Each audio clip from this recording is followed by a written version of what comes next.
Chapitre 2 de la défiance de nous-mêmes. La défiance de nous-mêmes nous est tellement nécessaire en ce combat, que, sans elle, non seulement nous serions impuissants à remplisagerter la victoire, mais nous ne saurions même pas surmonter la moindre de nos passions. Cette vérité doit être d'autant plus profondément gravée dans notre esprit que notre nature corrompue nous pousse à concevoir une haute estime de nous-mêmes, à croire, malgré notre néant, que nous sommes quelque chose, et à présumer follement de nos forces. Point de vice que nous reconnaissions plus à contre-cœur, point de vice non plus qui déplaise davantage aux yeux de Dieu. Le Seigneur veut nous voir pénétrer de cette vérité que toute grâce, toute vertu vient de lui comme de la source de tout bien, et que de nous-mêmes nous sommes absolument incapables d'accomplir une action, d'avoir même une pensée qui lui soit agréable. Mais,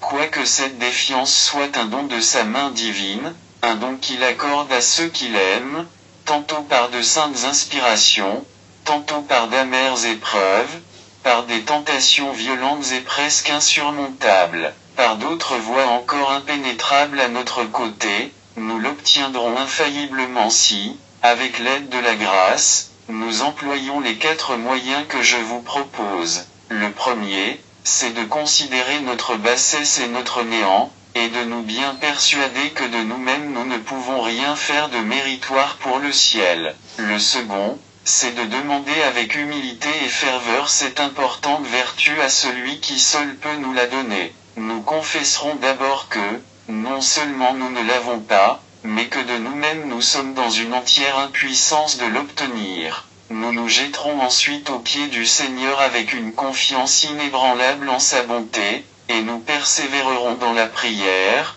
jusqu'à ce qu'il plaise à sa divine providence d'exaucer notre demande. Le troisième moyen, c'est de nous accoutumer peu à peu à nous défier de nous-mêmes et de notre propre jugement, à craindre la violente inclination de notre nature au péché. La multitude de nos mémoires les oracles de la Sainte Écriture qui déclarent en 1000 endroits que celui qui espère en Dieu ne sera point confondu. Voici enfin le 4e moyen d'avoir tout ensemble et la défiance de nous-mêmes et la confiance en Dieu. Ne formons aucun projet, ne prenons aucune résolution que nous n'ayons auparavant considéré notre faiblesse, munis alors d'une sage défiance de nous-mêmes, tournons nos regards vers la puissance, la sagesse et la bonté de Dieu et, plein de confiance en lui, prenons la résolution d'agir et de combattre généreusement, avec ses armes jointes à la prière, comme nous le dirons plus tard, marchons à la peine et au combat.